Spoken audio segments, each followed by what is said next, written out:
soleil, les merveilles du pays, un réveil de fraîcheur et de vie. Ensemble, vivons un moment de nostalgie.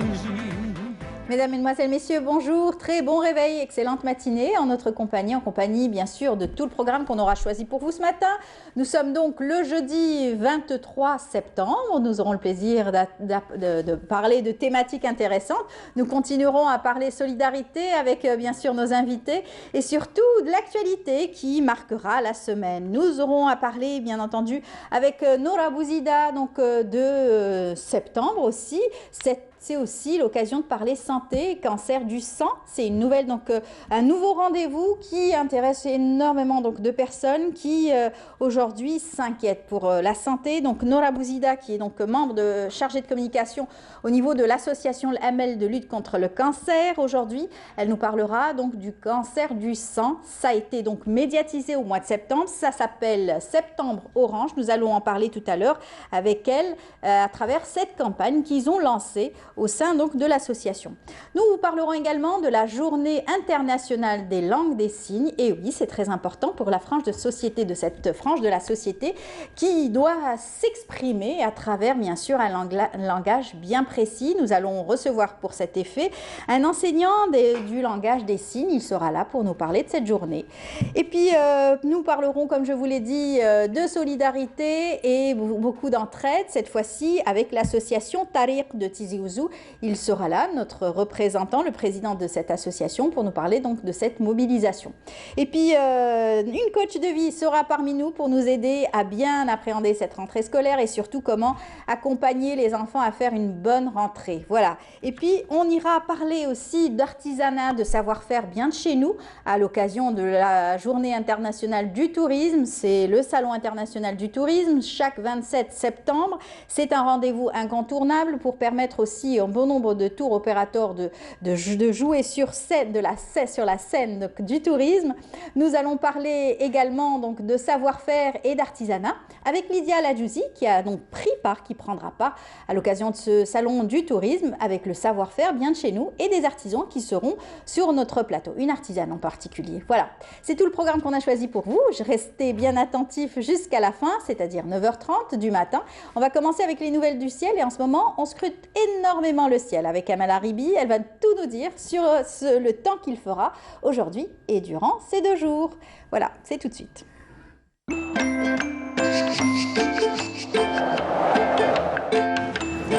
La météo vous est présentée par Mobilis.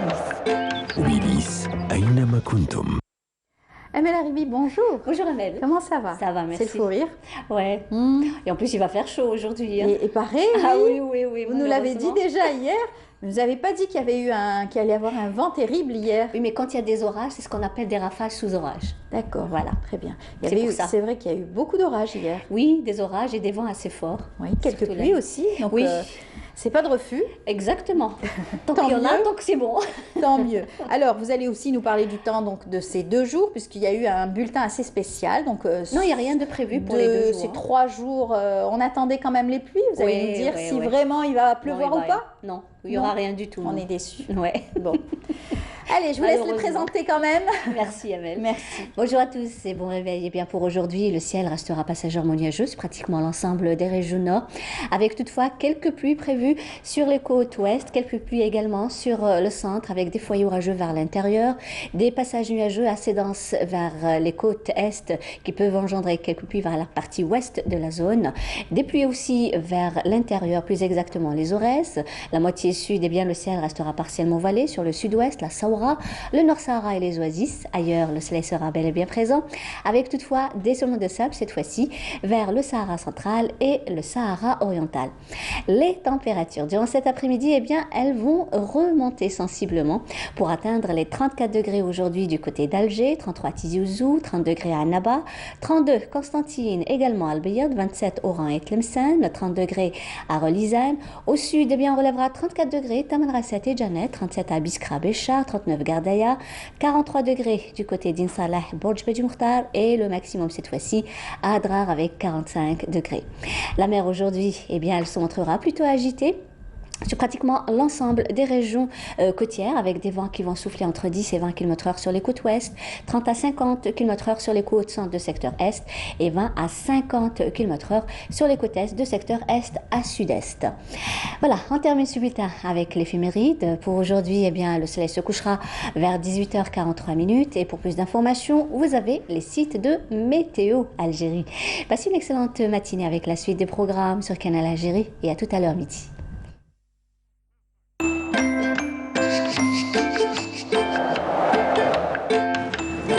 La météo vous est présentée par Mobilis.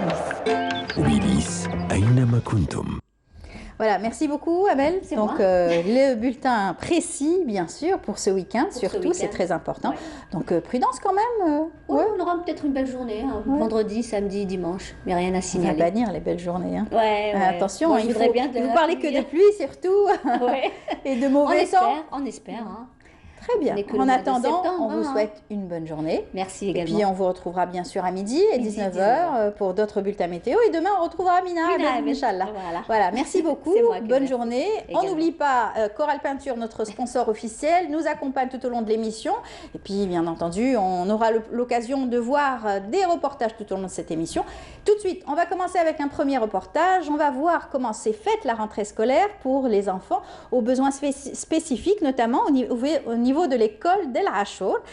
Pour les non-voyants, Yasmine Saïdi y était. Regardez, on se retrouve juste après. La rentrée est souvent synonyme de stress, particulièrement pour les élèves aux besoins spécifiques et à leurs parents.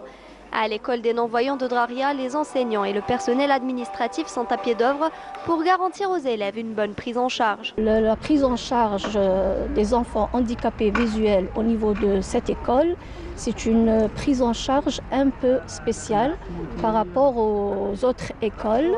C'est la prise en charge spécifique. On ne peut pas acheter ce matériel facilement parce que c'est un matériel importé. Il n'est pas disponible au niveau de notre pays. On a le même programme que l'éducation, sauf qu'il y a quelques détails, c'est-à-dire un livre scolaire adapté. On a aussi la tablette, le poinçon, on a aussi le poinçon, pardon, on a la guitare, on a aussi l'ardoise, on appelle comme ça l'ardoise, on a le BAF, c'est-à-dire on base beaucoup plus sur les extraits sonores. Un matériel didactique adapté aux non-voyants est disponible pour faciliter l'enseignement et l'apprentissage.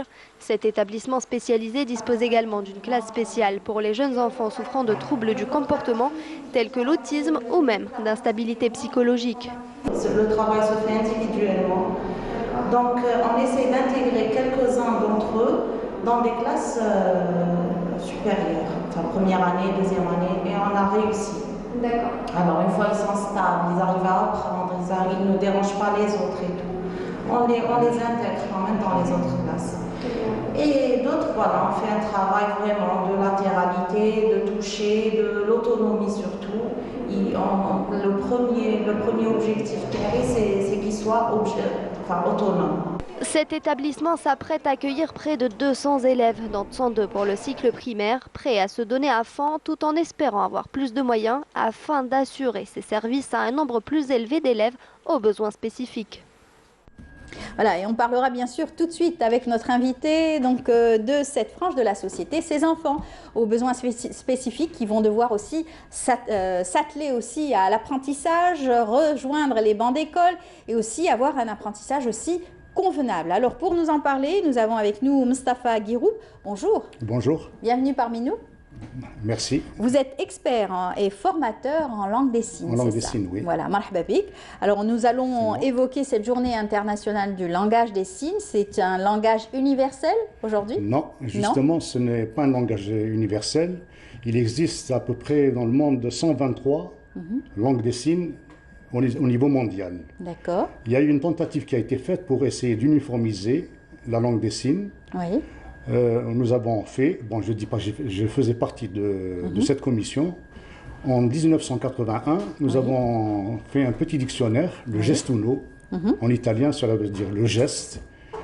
Et pas mal de pays ont participé. Il y avait 55 pays présents.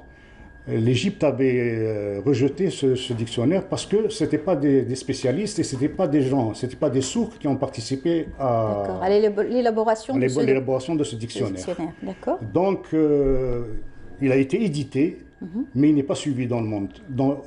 Au contraire, moi, je suis pour. Il y a des gens qui sont pour l'uniformisation des gestes, alors qu'au contraire, chaque pays a sa culture. Il y a certains gestes. Par exemple, son identité, sa culture, ses propres termes. C'est vrai que c'est très difficile d'uniformiser, donc rester sur les généralités, mais chaque pays a sa culture. Oui, oui. D'ailleurs, en Algérie, nous avons réalisé un dictionnaire en langue des signes où il y a 1560 gestes qui ont été répertoriés. Nous avons sillonné tout le territoire national pour recueillir ces gestes et essayer de les uniformiser. Nous avons fait tout un travail. Mais il y a beaucoup de personnes qui se disent non, nous, par exemple, on dit tel geste dans le sud. Pour dire, par exemple, le jaune, il parle du sable. Et nous, on dit le jaune, la lettre J. Et, ça peut être aussi le blé. On fait ça, par exemple, la lettre jaune. Donc, il y a quand même des différences. Mais on arrive malgré ça, à comprendre quand même. Oui, bien sûr. Parce que dans la langue des signes, je peux même vous initier vous-même. Vous savez que quand vous rencontrez un sourd, même si vous ne connaissez pas la langue des signes, on peut mimer une action. C'est vrai.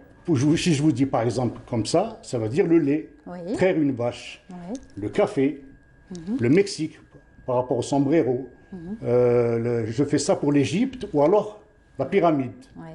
Et avec l'expression, c'est-à-dire avec le mime, c'est le véritable, c'est-à-dire la véritable langue des signes. Le mime, on mime une action. C'est comme par exemple, ils adorent d'ailleurs Charlie Chaplin. Quand alors ils font ça, et avec la canne. Et quand pour dire Hitler, ils font ça. C'est ça. Donc il y a une différence. Voilà. Et le plus important, s'ils font ça, c'est l'expression du visage.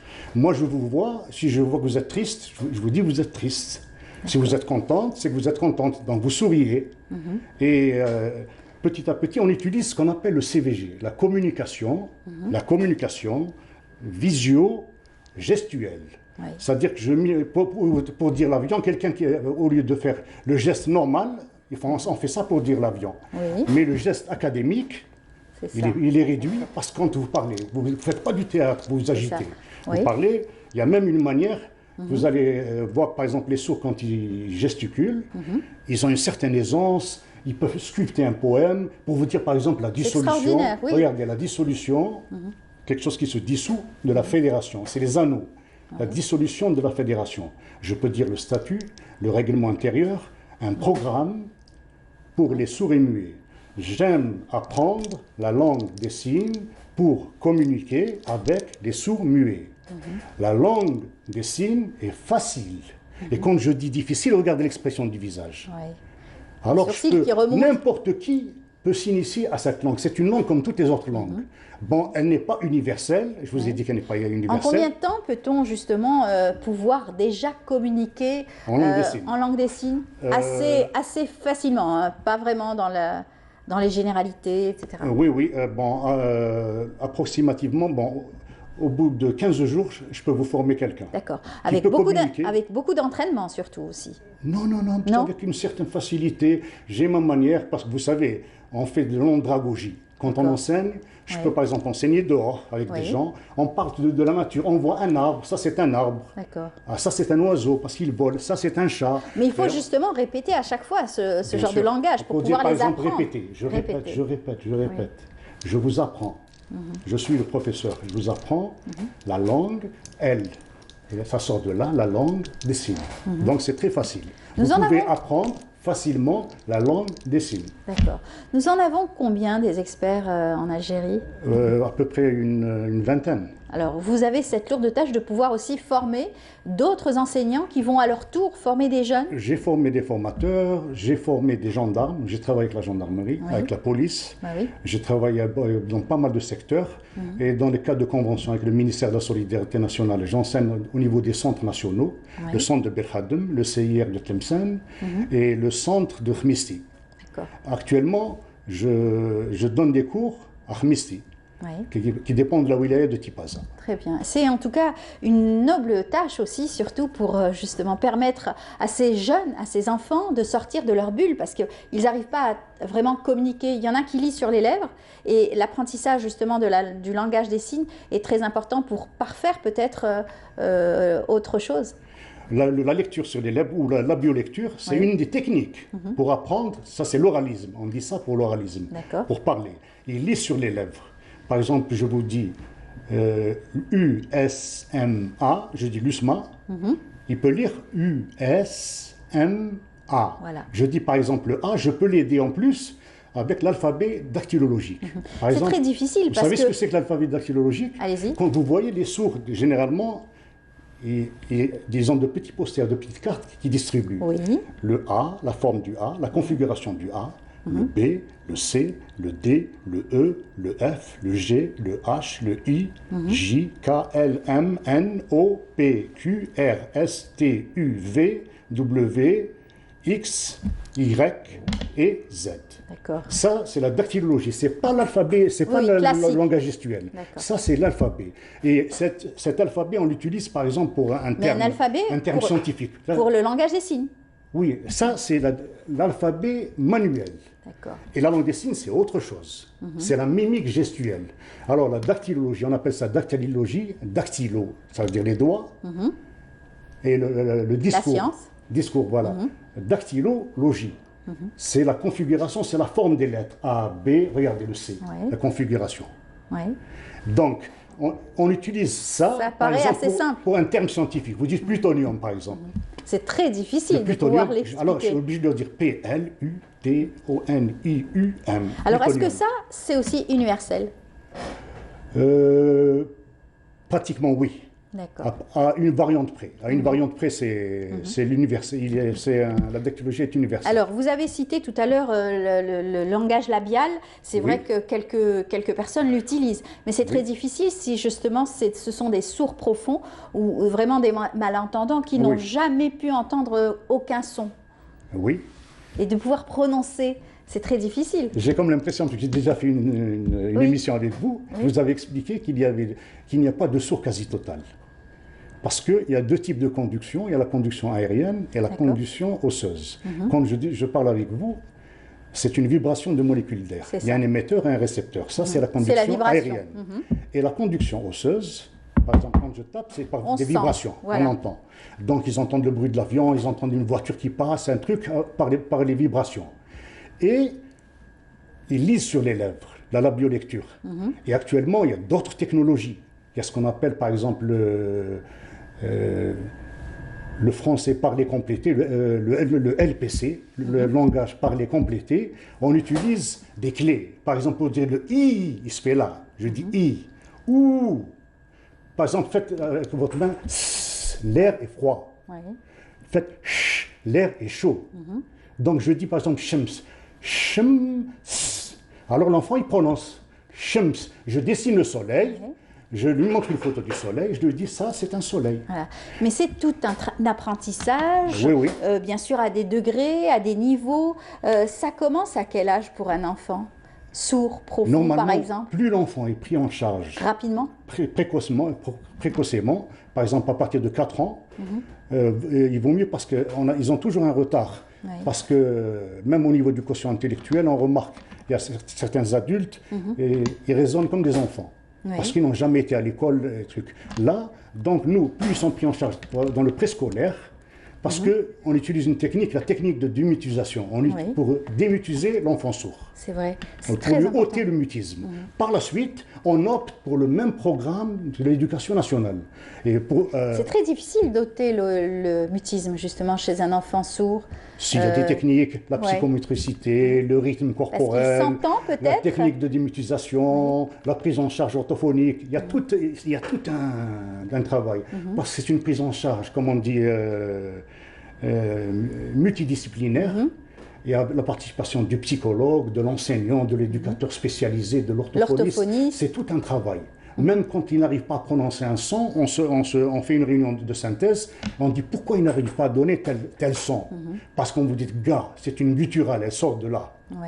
Donc, Pouvoir l'expliquer et le faire travailler. On utilise un palattogramme, on utilise des méthodes pour pouvoir le faire parler. Aujourd'hui, c'est la rentrée scolaire, on voit des élèves, donc c'est à ce moment-là qu'en première classe qu'on arrive à déceler quelques peut-être pathologies, certaines Absolument, aussi. absolument, parce qu'en dehors du handicap, vous savez qu'il y a un handicap associé. Par exemple, il y en a qui ont un bec de lièvre. C'est ça, ils n'arrivent pas à prononcer. Malformation. Donc, c'est difficile de trouver une classe homogène. Elle est beaucoup plus hétérogène. Oui. Alors, pour avoir une classe homogène, on fait une petite sélection. Les demi-sourds, on les prend en charge. Les sourds profonds, ceux qui ne peuvent pas donner, qui ne sont pas faits pour on les dirige directement vers l'apprentissage pour avoir un métier dans la vie. Rapidement. Parce que là, c'est vraiment, même vous faites tout ce que vous voulez, vous ne pouvez pas obtenir de résultats. Tandis que quand la classe est homogène, qu'il y a un programme et qu'il y a une prise en charge pluridisciplinaire et pluridimensionnelle, on aboutit automatiquement à un résultat. C'est formidable. Bien sûr, c'est très difficile pour les parents, justement, qui se retrouvent démunis. Quelquefois, ils ont peur de la réaction, surtout quand ils découvrent que le diagnostic est posé et ils ont un enfant qui est malentendant. Il faut très vite réagir, l'apprentissage doit être pris en charge. On peut aussi faire des implants cochléaires quelquefois. On arrive à améliorer peut-être l'audition de l'enfant. Oui, mais attention. Il y a beaucoup de gens, il ne faut pas se leurrer, il y a des parents qui pensent que quand on leur met une prothèse auditive, elle sert à corriger un truc. Mais le son n'est pas pareil. Ah oui. C'est pas quand, par exemple, vous m'entendez, quelqu'un qui met une prothèse, le son même qui soit amplifié, il y a une distorsion, il y a ce qu'on appelle l'effet Larsen, il y a des fois des vibrations, des fois c'est un son strident, c'est pas facile. Oui. Donc, le fait, même si on met une intra-auriculaire ou un contour d'oreille ou un boîtier, ça ne remplace pas. Jamais. Parce que tout dépend de la lésion. Et il y a des degrés dans la surdité. C'est en décibels. Quelqu'un qui a 90 décibels de perte, c'est impossible, c'est pratiquement impossible de le rééduquer. Récupérer. Il y a tout un travail qui se fait, mais j'étais l'un des rares personnes à dire que pour pouvoir réussir avec ses enfants, il faut utiliser la totale communication, allier le geste avec la parole. Moi, je m'appelle Mustapha. Je travaille comme professeur spécialisé pour sourds-muets. En même temps, je vous parle et je fais le geste. Alors, il y a une fédération au niveau mondial, il y a une fédération algérienne. La fédération mondiale, dont le siège se trouve à Copenhague. Et aussi à Rome. Le secrétariat général se trouve à Rome. J'ai eu l'occasion en 1981 d'aller à la Fédération mondiale des sourds pour le travail de recherche pour le geste Uno. J'ai fait la connaissance de tous les sourds, parce qu'ils venant de tous les autres pays. On a fait un certain travail de recherche. Et là, en Algérie, on avait commencé un travail dans le cadre du sommet méditerranéen et européen des sourds. En 2005, j'ai été invité à Montpellier pour représenter l'Algérie. Il y avait 1500 sourds-muets. Moi, ils étaient étonnés qu'un entendant parle en langue des signes et en même temps, il y avait trois techniques. J'utilisais la langue des signes. Je parlais, il y avait le vélotype. Donc, ils voyaient sur écrit, vous voyez avec les technologies actuelles.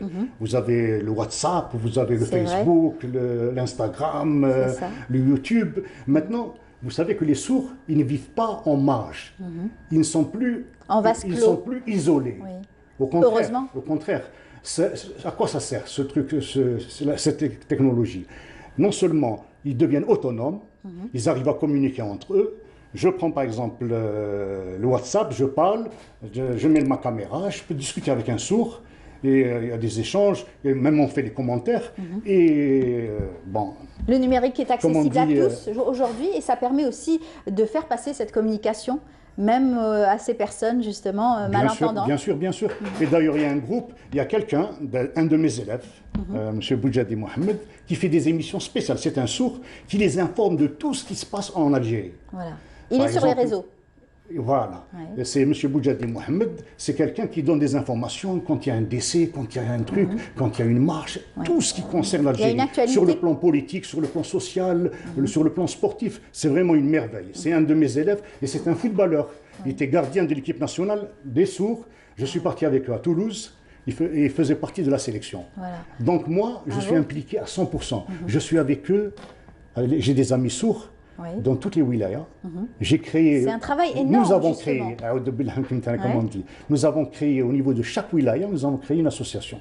Très bien. Pour permettre l'apprentissage à un grand nombre de personnes malentendantes. En quelque sorte, vulgariser la langue des signes. Voilà, c'est très important. Donc, grâce à vous, on en a appris beaucoup aujourd'hui, encore une fois, à travers cette journée, à travers aussi toute une semaine. Vous me disiez, c'est toute une semaine consacrée au langage des signes. Oui, bon, non seulement il y a eu la rentrée des classes, mais il y a quand même des sourds. Nous, maintenant, on fait partie d'une autre génération. Moi, je suis maintenant, j'ai bien accepté de venir participer à cette émission. Je vous dis que moi, j'ai eu 42 ans sur le terrain. Je les aide et je continue à donner des cours de langue des signes quand on me sollicite, que ce soit par le biais du ministère, que ce soit le ministère de la Défense. À chaque fois qu'on m'appelle, je suis là et j'aide les sourds quand ils ont une affaire de justice. Ils ont besoin d'un interprète. Je le fais à titre bénévole. Et je suis prêt encore à les aider, mais je dis bien à titre bénévole. Je voudrais pas, je ne peux plus passer maintenant. C'est pour ça que vous parlez de formation aujourd'hui. Voilà, vous êtes là et vous formez aussi à votre tour d'autres formateurs qui prendront le relais. En tout cas, bravo à vous et merci beaucoup d'avoir été parmi nous ce matin pour cette journée si spéciale, surtout pour permettre à un large public de comprendre et de connaître l'importance, bien sûr, de la prise en charge précoce, surtout de ces enfants malentendants ou sourds profonds ou carrément ceux qui sont accidentés, les accidentés de la vie. Que ce soit donc à la suite d'une pathologie, d'une méningite, d'un virus destructeur aussi du conduit auditif. L'utilisation abusive de, comment on appelle ça, d'antibiotiques. Oui, c'est ça. Bon, plusieurs trucs, il y a des facteurs, les facteurs consanguins, quand il y a un mariage, ça peut provoquer un sourd, une très forte fièvre lors de l'accouchement. C'est ça. Voilà. Ça fait partie de ces pathologies. En tout cas, grâce à vous, on sait qu'il y a donc une association et une fédération, surtout, c'est très important. Et des associations au niveau wilaya. Dans chaque wilaya, il existe une association. Voilà. Et eux-mêmes, ils forment, il y a des associations qui forment, c'est-à-dire c'est ouvert à tous les gens. Je tiens à remercier toute l'équipe de Bonjour d'Algérie et vous particulièrement. Merci. Parce qu'à chaque fois que vous pensez à moi, c'est déjà... C'est normal. Voilà. On connaît justement l'importance et surtout tout le travail colossal que vous avez fait depuis toutes ces années pour aider ces personnes à sortir de l'isolement. C'est très important. Et merci. je m'excuse, j'aimerais juste une petite parenthèse. Maintenant, on les appelle les personnes en situation de handicap.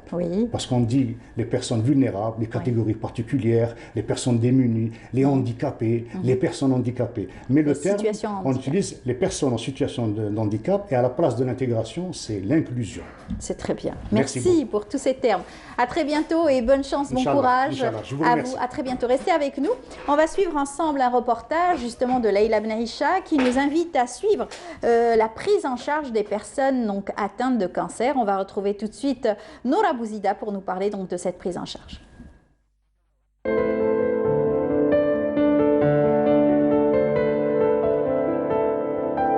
Le cancer, une pathologie redoutable. L'annonce de la maladie constitue un choc tant pour les malades que pour leurs proches. C'est pourquoi les spécialistes recommandent une prise en charge psychologique des cancéreux pouvant alléger leur souffrance. La première des choses, il faut bien choisir les mots, l'endroit et aussi la façon et la manière comment dire au patient. Il faut d'abord qu'il soit accompagné par un parent ou bien quelqu'un de sage ou quelqu'un avec lui, parce que déjà le fait d'annoncer le diagnostic un cancer, qui dit cancer dit la mort, qui dit cancer dit la souffrance, qui dit cancer dit un chemin très long des soins. Le fait de lui dire que monsieur, vous avez un cancer, on ne peut pas lui dire comme ça. Il faut bien choisir les mots. Il faut bien choisir la façon, il faut aller vers le patient, il faut le préparer psychologiquement, il faut être, comment dirais-je, éprouver une certaine empathie avec la personne. Et en plus, lui, il va comprendre tout simplement qu'il a un cancer parce que la réaction, parce que les analyses, parce qu'il y a beaucoup de choses, il y a la biopsie, il y a tout. C'est choquant pour lui. Une prise en charge psychologique du cancéreux est une tâche délicate, basée sur l'accompagnement du malade tout au long des étapes de la maladie. Ils sont impliqués directement, psychologues, médecins traitants et son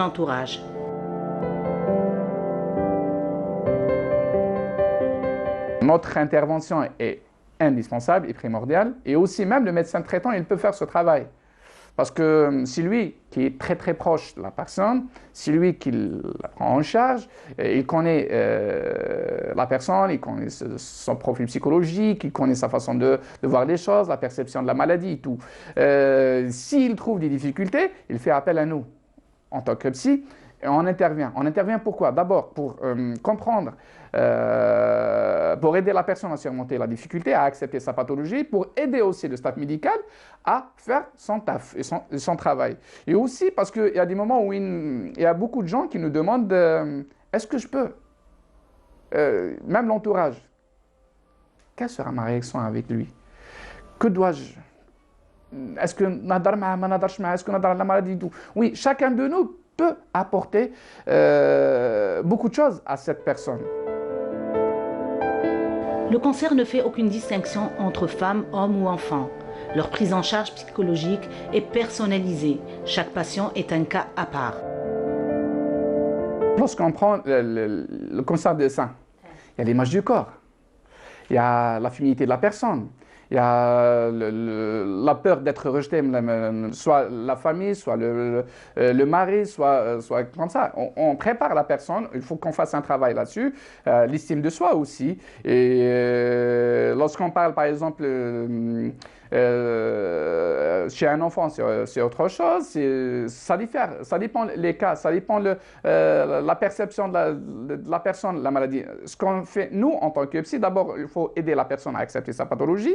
Et si la souffrance et la douleur, elle est un petit peu... on utilise des techniques de relaxation ou bien l'hypnose ericksonienne pour aider la personne à surmonter la difficulté à des cas, à soulager un petit peu la douleur, à surmonter l'anxiété et le stress avec les cônes un petit peu aigus. Notre rôle, c'est d'aider la personne à verbaliser et extérioriser ce qu'elle ressent. C'est ça le plus important. Afin de réduire les souffrances des cancéreux, améliorer leur qualité de vie ainsi que leur relation avec leur entourage, la prise en charge psychologique est une réelle priorité. Voilà, c'est très important, la prise en charge psychologique. Nous allons parler de la prise en charge surtout de certaines pathologies. Aujourd'hui, nous allons parler du cancer du sang. C'est très important parce qu'aujourd'hui, avec l'association Amel, ils ont décidé aussi de marquer, on les connaissait à travers Octobre Rose, à travers aussi Octobre Bleu, plutôt Novembre Bleu, Mars Bleu. Et bien aujourd'hui, on va parler de Septembre Orange. Et oui, c'est nouveau, mais ils vont encore une fois communiquer autour de cette pathologie, communiquer et faire connaître un peu plus cette maladie. Bonjour Nora Bouzida. Bonjour Amel. Bienvenue parmi nous. Merci beaucoup et merci pour l'invitation. À chaque fois, vous nous donnez l'opportunité de parler de cette pathologie qui, malgré tous les moyens qu'on y met, continue quand même de proliférer et donc le combat continue. Exactement. Alors, vous êtes sur plusieurs fronts en même temps, mais je sais que cette association vous tient énormément à cœur. Vous êtes plusieurs à y travailler. Vous avez pris une longueur d'avance depuis quelques années déjà. Avec Octobre Rose, on voit la médiatisation, on voit que beaucoup de personnes sont touchées et de très près à travers ces actions que vous menez. Ils participent avec vous, ils vous accompagnent régulièrement sous toute forme donc, de communication. Oui, tout à fait. Donc, à travers les médias, on a pu toucher quand même, je pense, toute la population algérienne sur différents aspects du cancer. Donc, comme vous l'avez dit, Amel, nous avons mené un combat acharné contre le cancer du sein et nous continuons parce que quand même, ça reste le cancer qui touche le plus, avec 14 000 femmes atteintes chaque année. C'est assez impressionnant. Mais cependant, nous avons quand même des signes d'espoir parce que sur les 14 000, avec la sensibilisation, la prévention, la mammographie quand même qui se généralise de plus en plus, les cas de cancer qui arrivent à l'hôpital sont de moins en moins dangereux. Donc l'espoir de vivre, cet espoir que nous voulons insuffler parmi les patients atteints de cancer est là pour le cancer du sein. Maintenant, cependant, malheureusement, il y a d'autres cancers qui quand même sont en train de... malheureusement, et qui font encore des victimes. Voilà, le côlon qui aussi a beaucoup augmenté ces dernières années, le cancer du poumon, à cause du tabagisme notamment, et donc nous menons tout. Cependant, pour nous, tout ça, ce sont des cancers. Il y a beaucoup de choses en commun.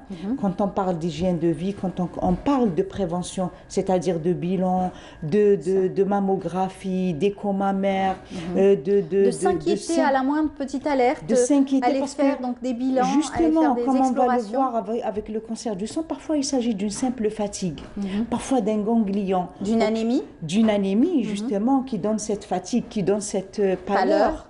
Donc tout ça, en fait, nous tenons à ce que les parents, parce que la leucémie touche beaucoup les enfants, il faut savoir que donc prendre soin de sa santé, c'est assez important. Ça doit devenir un geste, pas quotidien, mais ne pas vivre dans l'angoisse, non.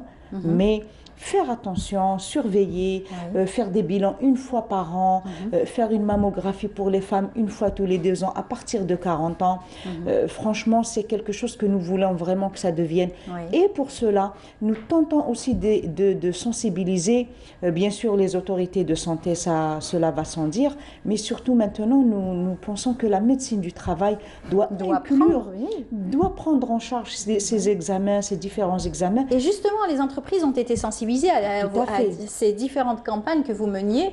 Donc Octobre Rose a vu donc la participation de nombreuses entreprises qui ont offert des mammographies donc, justement à leurs salariés. Tout à fait. Eh bien, vous m'offrez une petite brèche pour dire que par exemple pour le cancer du sein, aujourd'hui nous avons beaucoup d'entreprises qui emploient beaucoup de femmes, qu'elles soient jeunes ou moins jeunes, qui ont intégré aujourd'hui la mammographie ou l'écho mammaire pour les moins de 40 ans. Parmi les examens offerts dans le cadre de mutuelles et des complémentaires santé. Donc ça, pour nous, c'est une grande victoire parce que la femme algérienne est de plus en plus présente dans le monde professionnel, à quelque niveau que ce soit. Mais voilà, donc le fait de voir des entreprises, et cette année aussi, nous avons dans le programme d'octobre donc une composante entreprise et nous avons commencé à travailler avec elle pour qu'il y ait donc, il y avait même eu des cliniques et des centres qui avaient donc offert aussi des examens, des mammographies gratuites. Des dépistages, c'était le mot que je cherchais. Exactement, des dépistages, des diagnostics précoces. Donc ça, nous voulons que ce soit généralisé. Il n'y a pas, le cancer du sein est là, c'est très très important comme je l'ai dit, mais il y a les cancers du sang, il y a la prostate, il y a le poumon, il y a le côlon, le pancréas, tout ça. Le pancréas, voilà. Mais il y a des cancers pour lesquels en fait, il y a une prévention. Il y a des possibilités vraiment de couper court. Voilà, d'agir. Alors, par exemple, pourquoi vous vous êtes intéressé cette fois-ci au cancer du sang? Bon, tout simplement. Y a-t-il des chiffres alarmants? Y a-t-il une inquiétude? Sûr. En fait, non. En fait, nous avons donc à l'association l'AML, nous avons établi nos programmes et petit à petit, donc, nous essayons d'être présents sur tous les fronts, comme vous l'avez dit. Et donc, le cancer du sang, en fait, ce n'est pas la toute première fois. Il y a quelques années déjà, on a commencé à parler de la leucémie myéloïde, chronique ou aiguë, qui est considérée comme un cancer rare. Mais il faut cependant savoir que chaque année, nous avons 1500 personnes atteintes en Algérie, je parle, de leucémie myéloïde ou de lymphome. Donc ça, c'est les sangs les plus importants par rapport au cancer du sang. Il y en a d'autres un peu plus rares. Mais voilà, donc nous avons quand même jusqu'à 3000 ou 4000 cas chaque année. Et il suffit de cela quand même pour qu'on en parle. Et pour que surtout le cancer du sang, la leucémie aiguë, myéloïde aiguë qui touche l'enfant, donc il faut que les parents fassent attention. Il y a une fatigue, il y a une anémie, il y a une pâleur, il y a des rougeurs qui peuvent être apparaître. Donc il faut savoir que ce cancer est guérissable, pas guérissable. Il peut être donc suivi jusqu'à rémission, on va dire. Donc il y a de l'espoir. Par la greffe, de la moelle osseuse. De la moelle osseuse, il y a un suivi tout simplement pour d'autres cas. Mais l'essentiel, c'est de faire attention à ces cas. Il faut savoir que ce n'est pas un cancer héréditaire. Donc il n'y a pas le facteur héréditaire. Non, le pense justement, mais même quand il y a une anomalie dans le chromosome Philadelphie, par exemple, ou les enfants atteints de trisomie 21, c'est un petit peu un facteur de risque parce que c'est des anomalies dans le sang, mais ce ne sont pas des cancers considérés comme héréditaires. Voilà. C'est pour ça qu'il faut justement s'alarmer à la moindre petite un petit changement ou une infection, une fatigue, comme une vous anémie, une pâleur extrême. Donc vraiment, et puis je pense que nous avions à l'époque ce que nous appelons le carnet de l'enfant, de santé de l'enfant. Aujourd'hui, les médecins généralistes sont vraiment appelés à devenir des médecins de famille. Il faut que les familles algériennes apprennent à avoir un médecin généraliste qui connaisse un peu les précédents, le suivi et tout. Et donc d'avoir peut-être une consultation par téléphone, de pouvoir lui poser une question, ce qui ne peut pas se faire quand on change tout le temps de médecin, quand on va... Il n'y a pas l'historique, bien sûr. Il n'y a pas l'historique et tout ça. Et nous avons donc vraiment cette mobilisation que nous souhaitons. Ce n'est pas une mobilisation, parce que les médecins sont mobilisés pour la santé de leurs patients, mais c'est un petit peu habitude de suivre leurs patients, leur famille. Voilà, donc, et de suivre connaître les antécédents de chacun, surtout, c'est très important. Tout à fait, voilà. Donc ça doit devenir quand même une habitude chez les familles algériennes, parce que là, on peut détecter des anomalies. Un enfant qui est très vivant, qui bouge tout le temps, et puis d'un coup, il devient apathique, ça doit être un signe alarmant. Ça doit alerter les parents. Voilà. Donc, vous avez communiqué beaucoup ce mois de septembre autour de ce cancer. La Covid, justement, nous a un petit peu... freiné.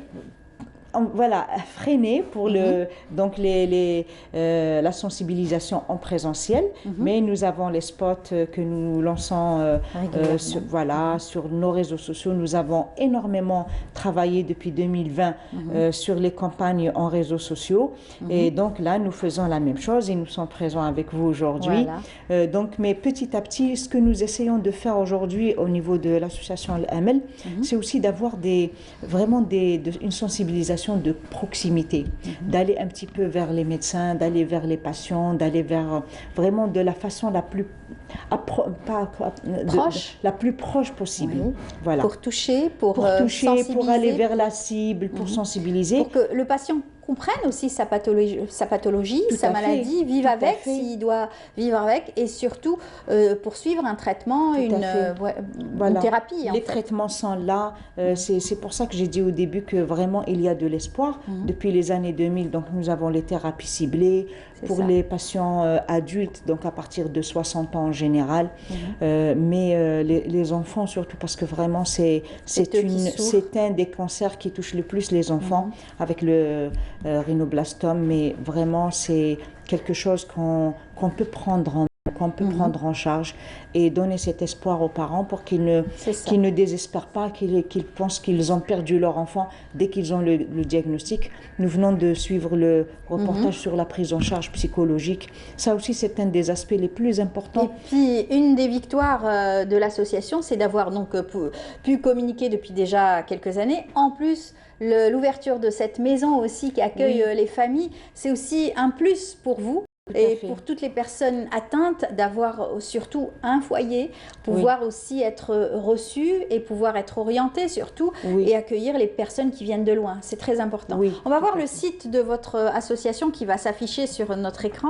Voilà, c'est votre association Al-Amal qui fait un travail énorme sur le terrain également avec toutes les personnes qui sont en difficulté, en détresse aussi, et qui ont peur de cette maladie. Parce que cette maladie fait toujours autant peur. Parce qu'il y a toujours autant de décès autour. Oui, il y a toujours des décès, bien sûr, parce que le cancer, c'est au niveau mondial, c'est une pathologie qui ne cesse d'augmenter avec tous les changements que connaît l'humanité, que ce soit au niveau de l'alimentation, que ce soit au niveau de notre vie, le stress qui est là quotidiennement. Le stress, la maladie, ces produits chimiques, ces perturbateurs endocriniens, tout ce qu'on appelle toutes ces substances chimiques qui nous envahissent de plus en plus. Tout à fait. fait. Ces ondes aussi. Exactement. En fait, tout notre environnement est devenu assez toxique.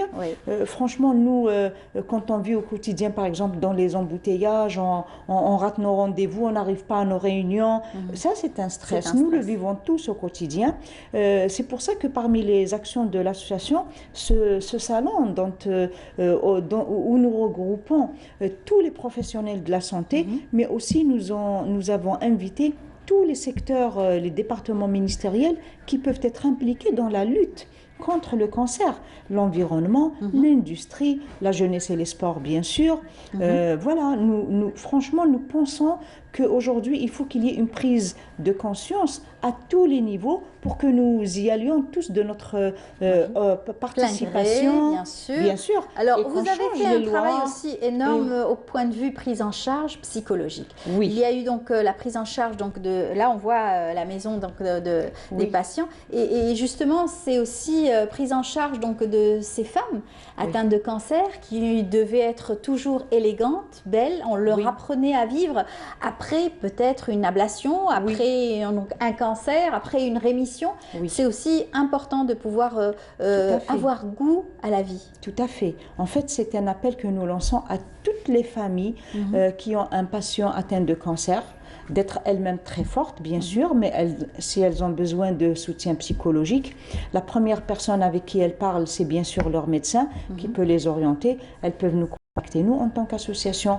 Et franchement, aussi au niveau national, nous avons beaucoup d'associations au niveau local avec lesquelles nous travaillons dans le cadre d'une alliance. On est quand même une bonne quinzaine d'associations à travailler régulièrement, quotidiennement, au quotidien, au niveau donc, national, pour prendre en charge l'association Fudge, l'association Nourdoha, l'association, toutes les associations de Sétif, Béchar, Adrar, Sidi Belabès, Tlemcen, Tizi Ouzou, Béjaïa, Betna, Annaba. On est quand même l'association Al-Badr, toutes ces personnes avec lesquelles aujourd'hui on est très familier parce qu'on vous reçoit assez souvent pour parler justement de la difficulté de la prise en charge aussi donc de cette pathologie, le cancer aujourd'hui qui fait très peur, qui continue toujours à faire peur et surtout qui fait des victimes. Surtout, Tout à fait. En fait, nous, on espère qu'aujourd'hui, au niveau des traitements, qu'on puisse arriver aussi, c'est le cas pour beaucoup de pathologies, mais par exemple, aujourd'hui, il y a des avancées scientifiques très, très importantes qui donnent énormément d'espoir de survie. Vous savez, pour la leucémie myéloïde, nous avons des patients qui ont survécu 30 ans. C'est toute une vie, c'est-à-dire c'est vraiment une vie. Donc l'espérance de vie est assez importante. Donc on parle de survie à 5 ans, c'est déjà énorme pour des patients qui ont été diagnostiqués assez tard. Mais franchement aujourd'hui, quand on parle de survie à 5 ans, c'est le minimum. Quand on a le bon traitement à temps, quand on arrive à avoir toutes les avancées, qu'elles soient en termes de thérapeutique, mais aussi en termes de matériel. Vous savez aujourd'hui, c'est très lourd. La chimio, la radiothérapie, mais aujourd'hui, tout ça pour le moral. Vous savez que par exemple pour le cancer du sein, nous avons des radiothérapies intégrées au moment de la chirurgie. C'est énorme tout ça.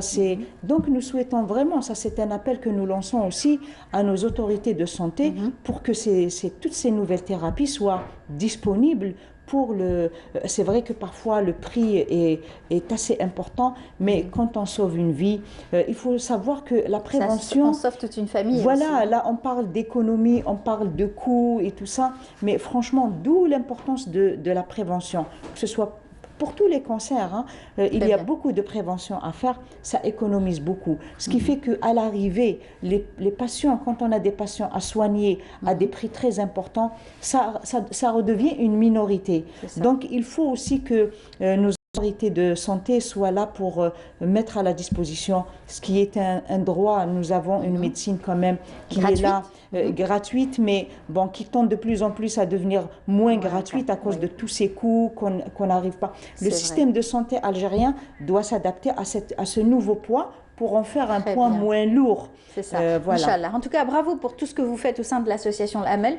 Merci beaucoup, Noura Bouzida. Merci. Je rappelle que vous êtes donc chargée de communication au niveau de l'association L'Amel. Comme je l'ai dit, vous avez d'autres casquettes. On vous recevra à l'occasion pour parler donc de littérature avec vous. Surtout, Oui. c'est une autre passion que vous avez. Mais en tout cas, bonne chance pour tout ce que vous Merci. faites. On se reverra en Si octobre. vous permettez, Amel, Inch'Allah. je profite juste un peu de ce septembre Oui. pour lutter contre les cancers du sang. C'est vraiment d'appeler les familles à surveiller la santé de leurs enfants, de vraiment d'être très très attentifs. Très bien. Et pour les personnes âgées de plus de 50 ans, c'est vraiment de faire un bilan sanguin, un bilan qui peut faire vraiment apparaître toutes les petites anomalies qui peuvent vraiment aider à détecter des cancers rapidement et de façon précoce et qu'ils puissent être soignés.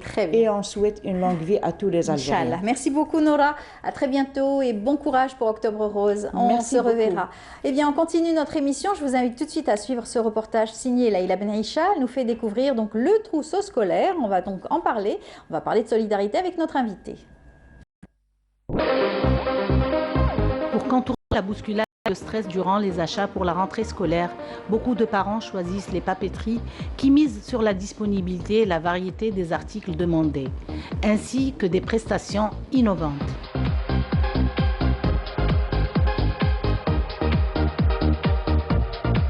Nous avons déjà commencé à la préparation de la rentrée depuis le début du mois d'août, on va dire, en menant en place commençant par les choses principales, donc tout ce qui est entre autres les sacs à dos, les trousses, et puis les accessoires qui vont avec.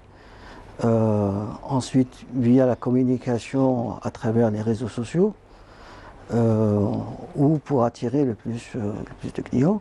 La nouveauté, c'est on a mis en place un site e-commerce pour permettre aux gens qui ne peuvent pas se déplacer d'acquérir des fournitures scolaires.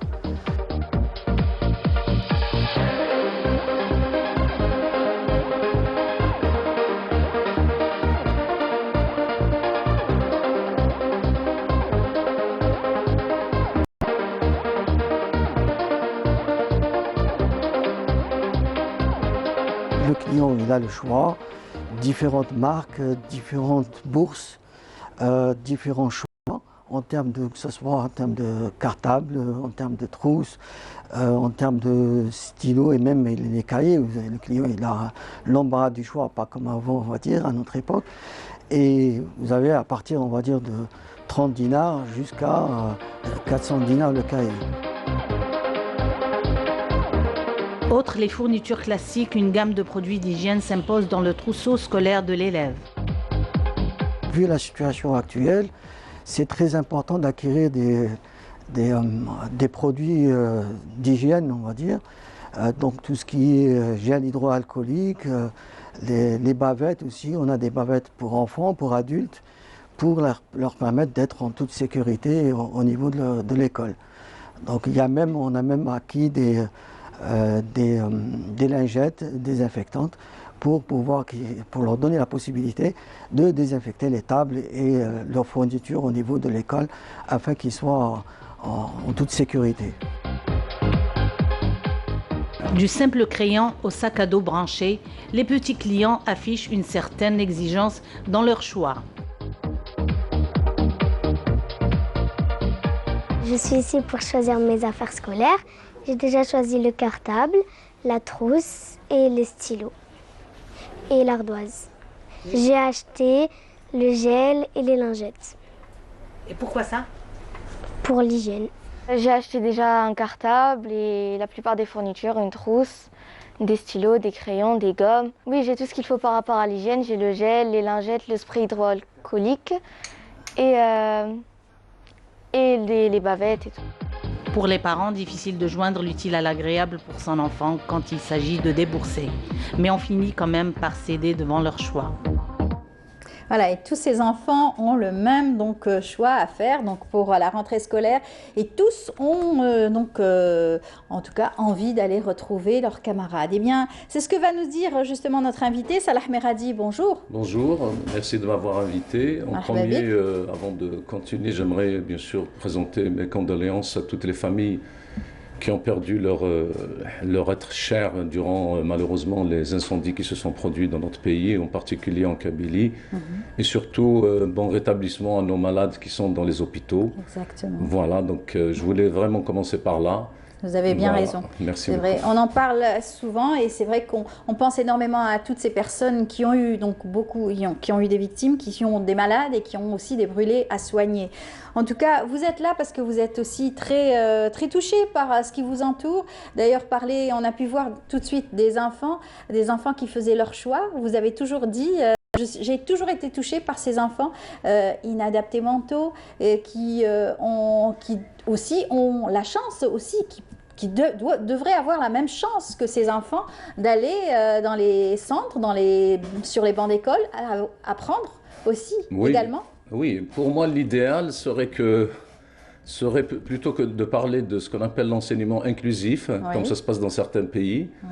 Parce que faire la distinction, cette ségrégation qui existe malheureusement entre les enfants inadaptés mentaux et entre guillemets les enfants normaux, c'est le début de l'injustice, comme on dit. Hein, c'est le début de l'injustice.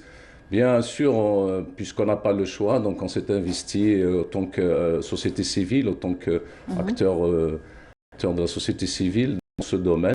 Il y a un vide. Il se trouve qu'il y a, notamment chez nous, dans les villages, il y a énormément de villages et donc automatiquement il y a énormément d'enfants inadaptés qui sont livrés à eux-mêmes et cela m'a toujours touché, comme vous venez de le dire, parce que se moquer des enfants, se moquer des jeunes inadaptés mentaux, etc. Donc nous, on leur offre cette chance. Alors qu'ils ont les capacités justement d'apprentissage, il suffit de bien les encadrer. Absolument. D'ailleurs, nous l'avons prouvé, nous déjà. Nous l'avons prouvé par notre expérience depuis maintenant 5 ans, que nous avons créé un centre d'insertion au niveau de la ville de Larvan et Thiarafen. Ces jeunes qui ont plus de 18 ans ont démontré effectivement, comme vous venez de le dire, qu'ils ont des capacités, notamment des capacités dans le détail, dans le geste répétitif. C'est pour cela d'ailleurs que nous travaillons dans le cadre des ateliers, par exemple le tissage du macramé, le tressage de l'osier, la fabrication leur apprendre un métier, c'est très important de pouvoir être inséré dans la société, de pouvoir aussi être indépendant aussi dans la société parce qu'ils vont grandir, ils ne seront plus à la charge de leurs parents ni d'un proche. Ce serait l'idéal bien sûr d'arriver à ce qu'ils arrivent à s'insérer effectivement puisque l'association s'appelle déjà elle-même Association pour l'insertion sociale des jeunes inadaptés mentaux, qu'on a nommé Tariq.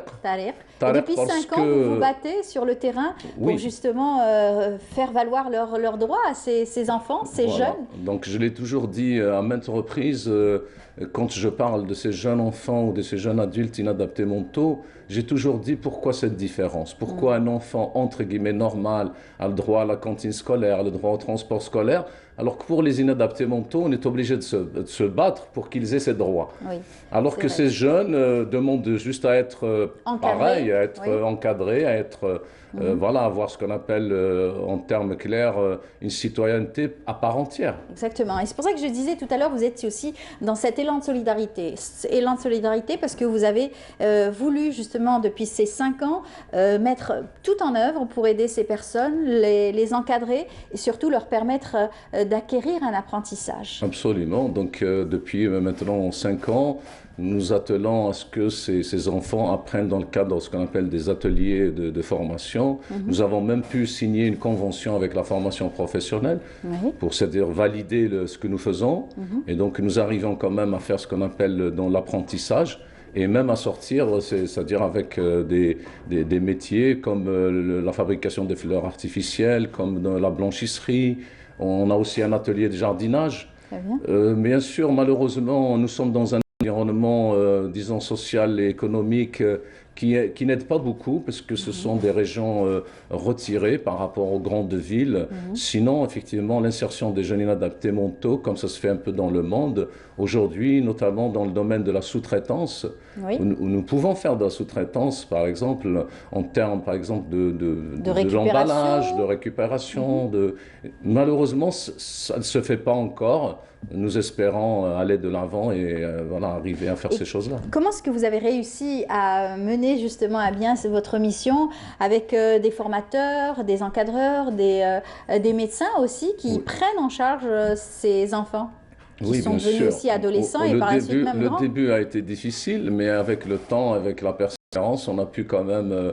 Aujourd'hui, nous avons une équipe au niveau de l'association de 12 personnes qui travaillent, qui se donnent à fond pour ces jeunes, puisque avec le temps, on a pu quand même recruter deux psychologues, une orthophoniste, nous avons 2 éducatrices spécialisées, nous avons même 2 aides éducatrices, et surtout, en aval, on a aussi des gens qui interviennent dans le cadre de la formation pour justement arriver à atteindre nos objectifs. Voilà, et c'est très difficile parce que justement, ce sont des centres toujours en demande. C'est-à-dire que les parents cherchent de plus en plus ce genre de centre pour pouvoir inscrire leurs enfants. Ils ont besoin d'avoir un soutien surtout moral.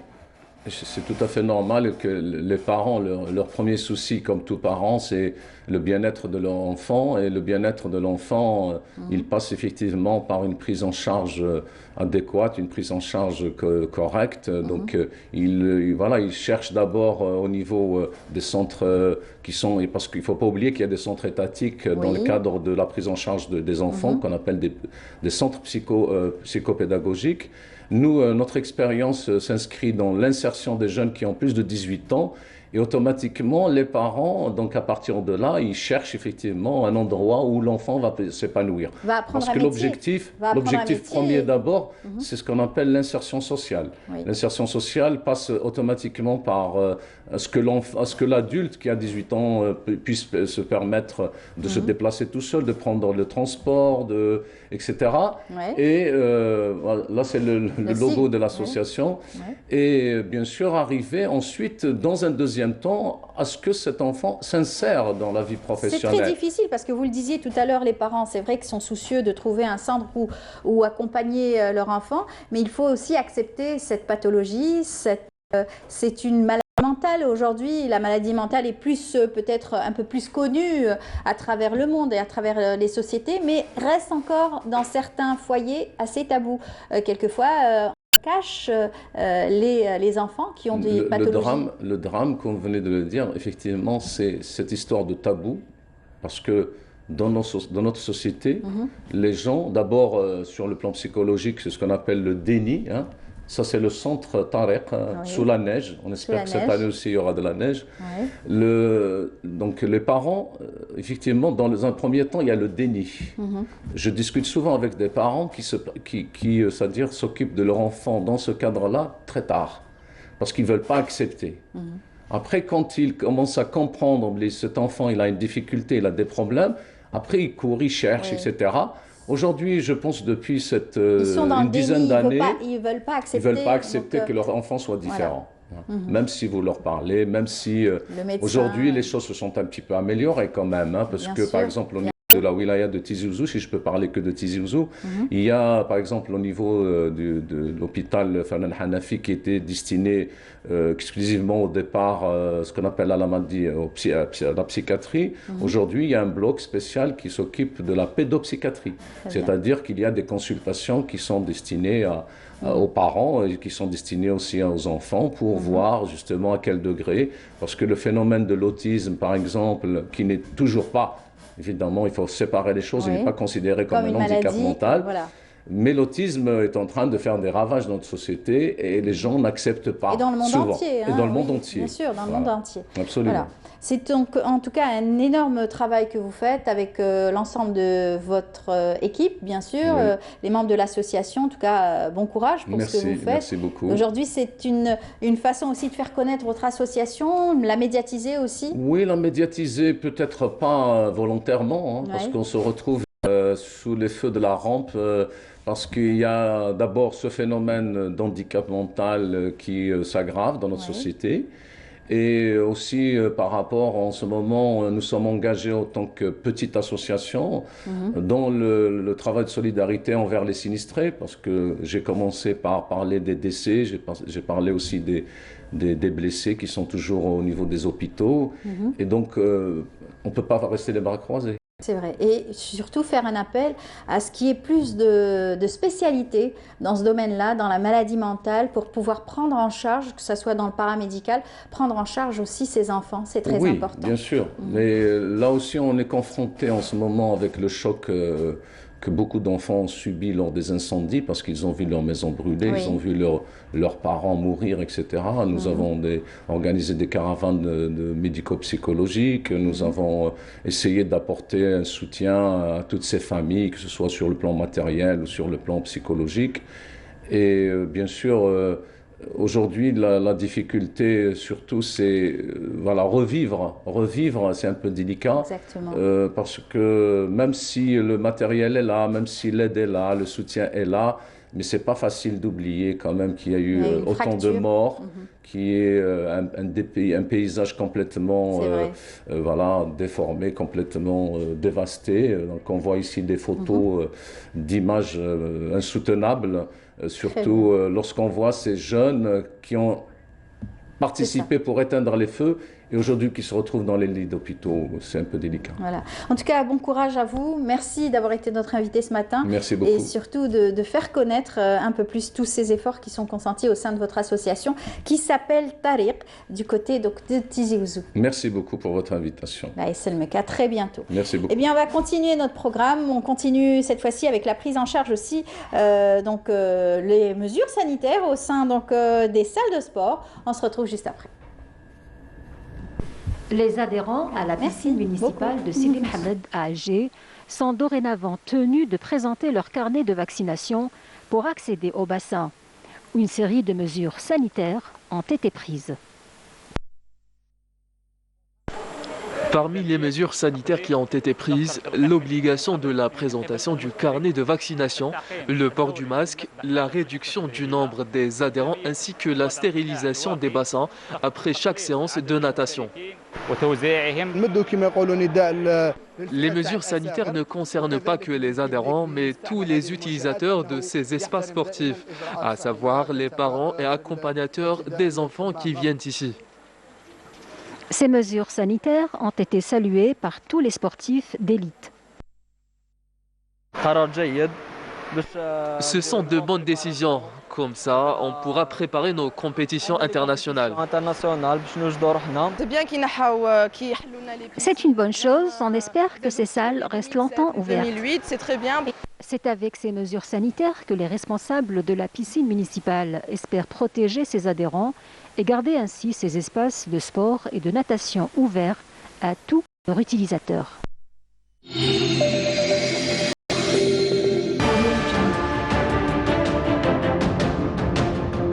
Enfin, une peinture algérienne aux normes internationales.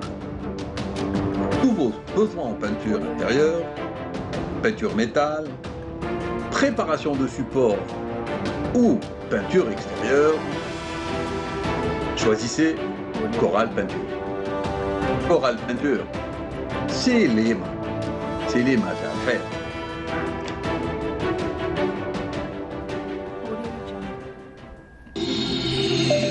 Voilà, nous avons évoqué plusieurs thématiques autour de la rentrée scolaire 2021-2022. Nous allons continuer aussi à vous accompagner, de vous donner quelques conseils pour bien appréhender donc cette rentrée et surtout ne pas stresser, surtout pour les parents qui s'inquiètent. S'ils ont donc des classes d'examen pour cette année, en tout cas, bien respirer. C'est le conseil que va nous donner notre invité qui est coach de vie. Il s'agit de Khadija Touari. Bonjour. Bonjour. Bienvenue parmi nous. Merci beaucoup. Alors aujourd'hui, vous allez nous coacher aussi les parents et après, surtout, moins s'inquiéter pour cette rentrée. Oui, avec toutes les difficultés. C'est vrai qu'aujourd'hui, il y a cette pandémie, il y a cette inquiétude de la propagation du virus. Et en plus de ça, il y a aussi les classes d'examen. Donc les parents s'inquiètent énormément pour chaque rentrée. Oui. Alors, tout d'abord, il faut savoir que c'est tout un changement de rythme. On était en vacances, c'était un rythme un peu plus détendu.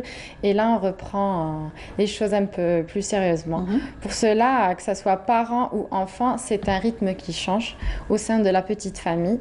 Et chaque membre a un rôle à effectuer, à se reprogrammer aussi de telle façon à pouvoir s'adapter aux horaires des enfants ou aux horaires personnels de chacun des parents. Aussi, revoir le rythme côté sommeil, c'est très important, hein, que ce soit pour les adultes ou pour nos enfants ou nos adolescents, surtout aussi qui s'apprêtent à avoir des examens un peu plus importants. Mais aussi l'alimentation et le réveil le matin. En fait, ce climat-là... Ça a toujours été une difficulté pour réveiller les enfants le matin. Oui. Parce que ces enfants-là, ils manquent de sommeil, en fait. Voilà, et ça les affecte. Par contre, si on adapte un rythme, une hygiène de vie au sein de la famille qui est en accord avec tous les membres, ça va nous permettre d'être apprêtés à aller, que ce soit aux écoles pour les enfants ou au collège ou au lycée pour les autres, mais aussi pour les parents, pour pouvoir avoir, en fait, 2 journées en une seule journée. En fait, on commence par les enfants et tout ça. Oui. Alors, 2 journées en une. Oui, 2 journées en une, ça veut dire tout ça. Ça veut dire qu'on prépare les enfants, on les accompagne, eux, aux écoles et tout ce qui s'ensuit. Et par la suite, nous, les parents, on se dirige vers le travail. Et là, on commence... La rentrée sociale également, tout reprend. Exactement. Alors, comment est-ce que doit-on insérer toutes ces nouvelles directives à ces enfants qui ont pris beaucoup de liberté durant les vacances? En fait, généralement, on commense à se préparer des règles, minimum 5 jours à 1 semaine auparavant, avant d'entamer la rentrée scolaire ou autre. Mais c'est pas grave, on peut commencer à insérer un nouveau rythme au courant de cette semaine, comme je vous ai dit auparavant, revoir les heures de sommeil, revoir les heures du dîner, revoir aussi le réveil, avoir des moments de détente, comment se programmer, avoir un programme. Chaque famille est unique, chaque famille a un rituel, il faut juste l'ajuster et le reprendre en fonction des devoirs de chacun. Instaurer une autorité? Oui, je dirais en quelque sorte. Être, on va dire, ferme, pas autoritaire, strict et légèrement laxique aussi dans certains cadres. Voilà, pour pouvoir avoir une bonne harmonie. L'harmonie, elle est très importante, comme vous l'avez dit auparavant. Notre pays est passé par des moments très difficiles, le coronavirus, la pandémie, les incendies et tout ce qui s'ensuit. C'est-à-dire que nous avons des familles qui ont perdu des membres de chez eux, qui ont été impactés par d'autres et tout ce qui s'ensuit. C'est-à-dire que créer un nouveau environnement qui incite à pouvoir se refamiliariser avec l'école ou le travail ou autre. Voilà, la concentration est très importante parce que c'est vrai que la rentrée, c'est beau, c'est nouveau, on va retrouver ses camarades, etc. et s'installe tout de suite la première semaine, donc le rythme de travail, surtout pour les classes d'examen. Oui. Alors pour cela, on doit aussi établir un programme de révision en fonction des matières maîtrisées par l'adolescent ou le collégien. Et pouvoir travailler, avoir des heures de travail juste après la sortie, avoir un moment de répit, comme je l'ai dit tout à l'heure, pouvoir s'extérioriser, faire une activité, pourquoi pas, ou aller juste, je sais pas... Prendre un bol d'air, voilà, aller faire de la marche. Exactement. Et après, par la suite, avoir ce rituel de 1 heure de révision, je pense que c'est assez suffisant pour pouvoir bien se préparer à ces examens-là. Voilà. Alors, les enfants, quelquefois, refusent donc de faire les devoirs et c'est très difficile de pouvoir donc les installer dans ces habitudes-là. Ils ont pris trop de liberté durant les vacances, ils sont accrochés à leurs écrans et donc ça prend plus de temps de pouvoir les laisser attentifs et concentrés. Oui, tout à fait. En fait, les enfants, c'est quelque chose, en fait, c'est plus un jeu pour eux. Ne pas être strict du tout avec eux. En fait, c'est une manière d'attracter leur attention. D'accord. On dit, on va aller dans un cadre de révision, mais attractif. On va commencer à discuter. Qu'est-ce que tu as fait aujourd'hui? Est-ce que tu as aimé? Qu'est-ce que la maîtresse a écrit? Qu'est-ce que tu as retenu? Qu'est-ce qui t'a plu? Et après, on a l'attraction de l'enfant. L'enfant commence à parler, à dire, voilà, on a fait ceci, cela, nanani, et tout ce qui s'ensuit. Et après, on va dire, est-ce que tu peux me montrer?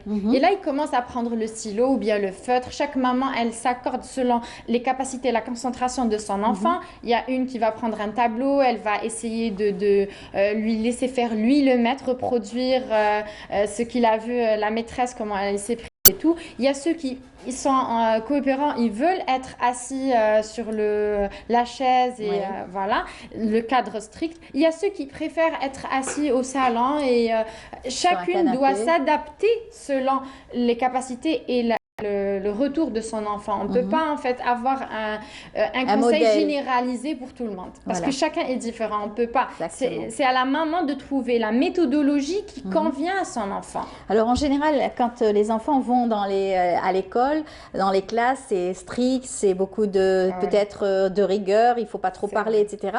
Et après, une fois sortis, ça y est, ils s'extériorisent et c'est très difficile de les canaliser. Oui, pour cela, moi j'invite les parents à pouvoir les amener dans des parcs ou des aires de jeu où ils peuvent extérioriser le cumul d'énergie. Parce que les enfants, ils ont une énergie, mais elle est concentrée. Parce qu'on est dans un cadre strict, c'est l'école, on ne peut pas bouger, trop s'amuser, on doit suivre, la maîtresse, elle a quelque chose à communiquer aux enfants. Et par la suite, l'enfant, quand il sort, comme vous avez dit, il a besoin d'extérioriser. Ne les prenez pas de l'école à la maison. Donnez-leur la petite coupure, faites-les sortir dans le parc, je sais pas moi, les amener dans les aires de jeu, par exemple prendre un café à l'extérieur, changer le cadre pour l'enfant, ça va l'inciter et ça va l'aider à extérioriser le surplus d'énergie et pouvoir être canalisé par la suite et rentrer à la maison pour pouvoir l'inciter d'une autre manière à retravailler. Et les pauvres parents qui doivent aussi tout gérer quand ils rentrent de travail avec les embouteillages, avec peut-être les charges aussi, les courses et surtout les tâches ménagères pour beaucoup. Ils sont obligés d'avoir toutes ces tâches aussi à gérer en plus de leurs parents, de leurs enfants, pardon. Oui. C'est une logistique, c'est toute une logistique. En fait, les parents doivent être vraiment bien organisés et pouvoir s'accorder un moment de répit pendant la semaine. Voilà. Parce que ces parents-là sont saturés. Ils en fait l'éducation scolaire, ils doivent la reproduire à la maison, pouvoir faire toutes les tâches ménagères, être à l'écoute des enfants, être à l'écoute du conjoint et cela être à l'écoute de son travail aussi, répondre, on a beaucoup de choses à accomplir. Et par la suite, il y a une saturation, il y a un énervement, il y a un surplus parce qu'en fait, ce parent-là ne se donne pas du temps pour lui. Il donne, mais il ne se donne pas du temps pour lui. En tout cas, un conseil, c'est de pouvoir donc prendre les choses tout doucement, surtout avec ce début de rentrée scolaire. Vous avez bien dit, le conseil de pouvoir aérer un petit peu, s'extérioriser, prendre un peu de plaisir, c'est le plus important. Voilà, en tout cas, merci beaucoup pour tous ces conseils. Je rappelle, Khadija Touari, vous êtes donc coach de vie. On vous dit bon courage à vous aussi. Vous avez beaucoup de travail aussi à gérer. Et à très bientôt. Merci bien, merci. Voilà, on va retrouver dans un petit moment notre dernière invitée. Je vous l'ai annoncé, nous parlerons de tourisme à l'international, surtout le Salon international du tourisme dans un moment, juste après cela.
De retour sur le plateau, eh bien, on l'a bien décoré pour pouvoir annoncer ce rendez-vous avec l'artisanat. Je vous l'ai dit en tout début d'émission, nous allons parler du Salon international du tourisme. C'est le 27 septembre et dans cette optique-là, donc les artisans ont voulu aussi participer à leur façon pour mettre à l'honneur le savoir-faire bien de chez nous, algérien, typiquement algérien, à travers donc les visites dans les différentes wilayas d'Algérie. Eh bien, pour ce faire, nous avons avec nous Lydia qui est aujourd'hui l'ambassadrice de ces artisanes et artisans.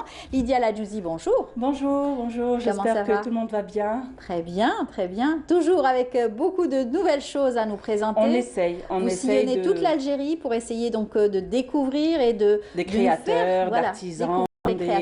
Des petites mains qui veulent révolutionner le savoir-faire algérien avec de nouvelles techniques, un peu de modernité dans tout ce qui est savoir-faire fait main. Voilà. Et puis, on va présenter une artisane qui est parmi nous aussi, c'est Nawel Sari. Voilà. Bonjour et bienvenue. Bonjour. Comment ça va? Ça va très bien. Alors, merci. vous allez participer à cette exposition des artisans et artisanes. C'est pas la première fois? Non, pas puisque vous avez donc connu Lydia depuis un bout de temps. Et donc aujourd'hui, vous faites partie donc de ces artisans qui font connaître le savoir-faire, leurs produits algériens. Exactement, qui est 100% fait main, artisanal et très bien. 100% naturel. Très bien, bien. Lydia va nous parler un petit peu de tout ça. Oui. Alors, le savoir-faire bien de chez nous, vous allez prendre part à ce salon de du tourisme. Cette semaine, plus exactement le 27 septembre, c'est la journée internationale du tourisme. Et quand on parle du tourisme, il y a un secteur qui est plus qu'important, c'est la culture et l'artisanat. C'est ce qui fait l'identité du pays. Et comment nous, en tant qu'artistes et artisans, on va participer à ça? On va le faire d'une façon professionnelle. Notre petit salon du cadeau Made in Bledi, c'est la troisième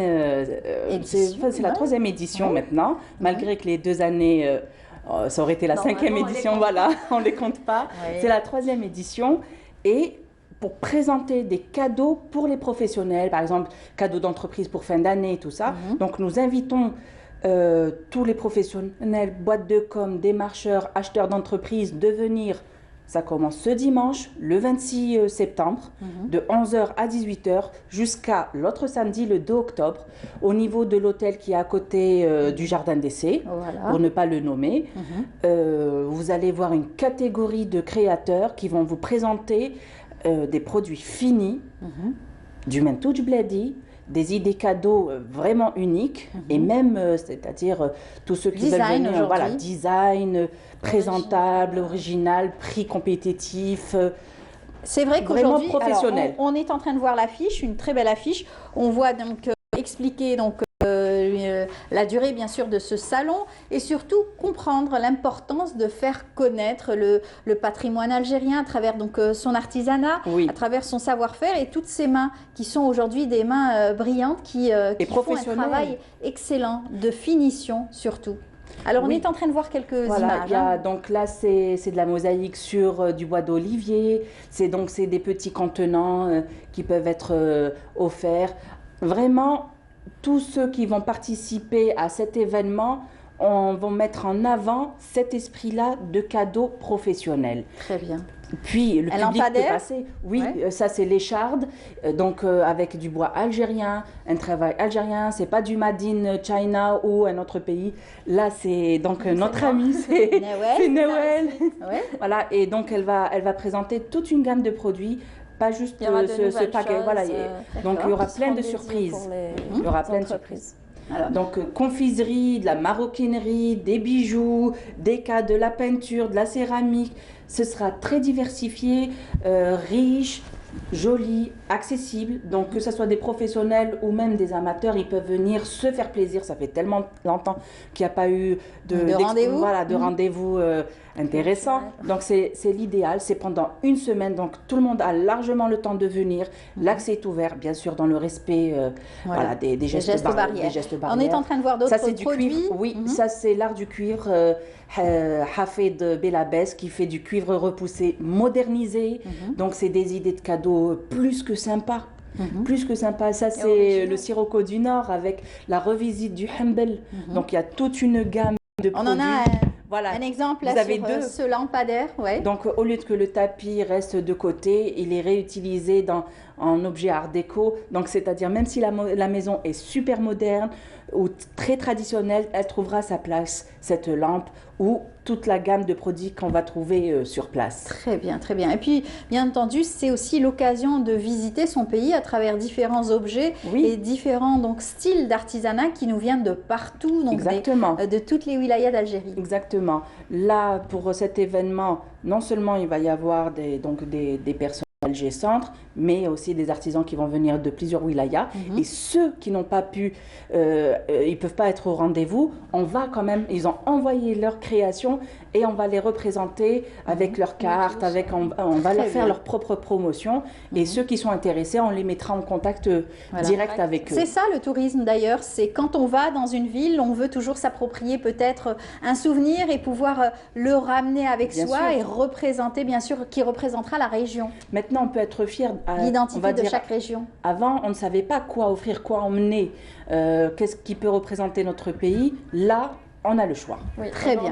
Alors Nawel, vous êtes tombée aujourd'hui dans cet univers donc du savoir-faire Madine Bladi. Exactement. Alors comment est-ce que vous avez eu l'idée de travailler la confiserie, les gâteaux? Alors au début ça a commencé avec le confinement, donc avec beaucoup d'essais à la maison, etc.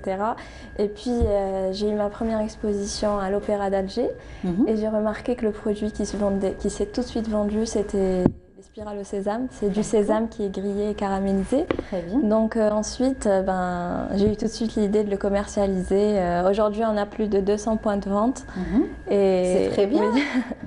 C'est bien parti pour vous alors? Oui, alhamdoulilah. Et donc, vous touchez aussi à d'autres produits? Alors pour le moment, on a deux produits. On a le sésame grillé et caramélisé et on a le deuxième produit où il y a des cacahuètes en plus. Et il y aura, Inch'Allah, plein d'autres produits qui vont arriver. Il y aura de nouvelles... dans notre événement. Oui, il y aura des produits qui seront exclusifs pendant l'événement, qui seront spéciales que pour les cadeaux d'entreprise, etc. Et on fera une édition limitée. Et vous étiez dans quel domaine avant de venir rejoindre la famille des artisans et artisanes? J'étais dans l'infographie. D'accord. Et ensuite... j'imagine pour la commercialisation, ça vous a beaucoup aidé? Oui, beaucoup, énormément. J'ai pu faire les étiquettes, ça m'a aidé à aller de l'avant. Très bien. Alors, c'est qu'aujourd'hui, ils innovent en matière de présentation, du savoir-faire, des finitions, c'est très important. Plus, en tout cas, c'est les critères de participation à mes événements. Je leur dis en premier lieu, c'est pour vous, si je suis aussi stricte, améliorer. Vous avez une base très intéressante, il vous manque tout le reste, c'est-à-dire le marketing, les finitions. Allez-y, je suis vraiment très fière quand je vois qu'une personne m'appelle, voilà Lydia, voilà, j'ai pu avancer, qu'est-ce que tu en penses? Et carrément, d'un produit, on va dire une petite bouteille d'huile d'olive très simple, elle devient carrément des fois une œuvre qui peut rester dans le placard avec tout un design dessus. Et ça peut aller pour tout. On peut faire un effort pour une belle présentation. Quand un acheteur vient, d'abord, c'est le plaisir des yeux. Donc, il faut absolument que le produit soit bien fini. Exactement. On a vu quelques présentations, et d'ailleurs votre site, j'imagine, et c'est très beau, donc d'une belle présentation. Un petit détail accompagne chaque savoir-faire. C'est un tout petit détail. Vous avez vraiment un échantillon de ce que vous allez trouver pour cette exposition.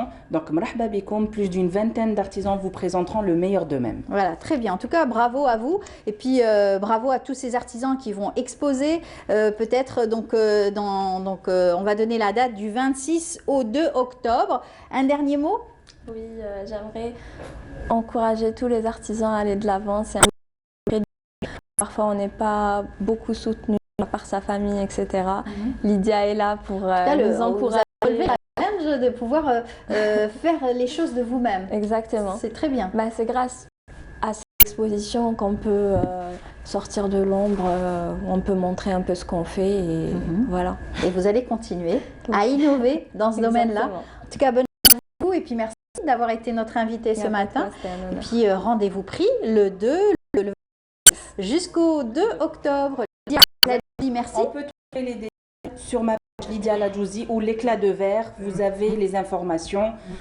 Pour cet événement, on va clôturer les inscriptions, mais il y en a plein qui arrive, donc il ne faut pas hésiter à venir vers moi et présenter en tant qu'artisan. Et on n'oublie pas, bien sûr, ce rendez-vous avec le Salon international du tourisme, ça sera donc le 27. On en reparlera bien entendu dans notre émission Bonjour d'Algérie. On fait un petit coucou à une dame qui nous suit et nous regarde régulièrement en Bonjour d'Algérie. C'est Madame Benhamed Louisa. On l'embrasse et merci d'être toujours attentive à nos programmes et merci à tous les téléspectateurs qui nous regardent régulièrement. Bonne journée à vous tous. On vous retrouvera dès demain à partir de 9h du matin avec Noul Houda Bouzé. Merci à toute l'équipe du Bonjour d'Algérie. Au revoir. Bonne journée.